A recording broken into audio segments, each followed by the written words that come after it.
So how does one follicle develop for the purpose of final ovulation? So there are different stages. There is a primordial follicle stage in which there is just this oocyte surrounded by about 10 to 15 granulosa cells. Then comes the primary follicular stage in which they start to secrete some zona pellucida. The number of granulosa cells increases to about 70, and we become in layers. पहले एक ही cuboidal था, अब ये multiple layers आने लग जाती हैं, and a little bit of getting surrounded by the mesenchymal cells, which are forming, going to become the theca cells, and slight increase in size as well. Then all these are secreting some secretions which appears as a cavity or antrum that we call. And now this kind of follicle is ready to get acted upon by the FSH to start growing by producing estrogen. And this is also the antral stage, the secondary follicular stage, which is now going to be visible on the ultrasound. Till this stage, they are very small and they cannot be seen on the ultrasound. At least now they have become 500 micrometers, so they can now be visible on the ultrasound.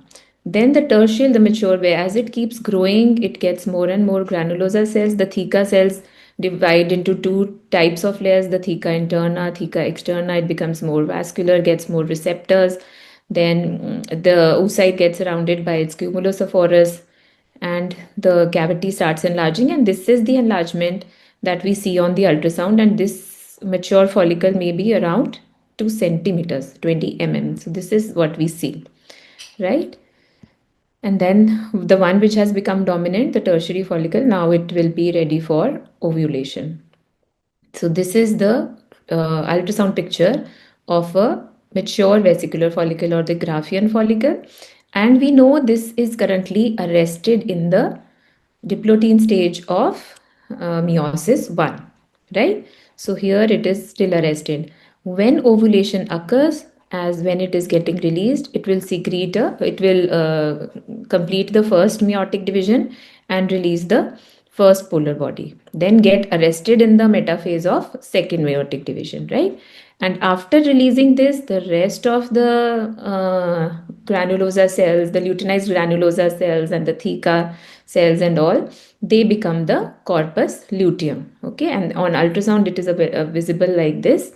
A hemorrhagic kind of appearance is there, and which has peripheral vascularity, right? So this is how it appears. And this we know now is going to be responsible for secretion of hormones to support the pregnancy if it occurs.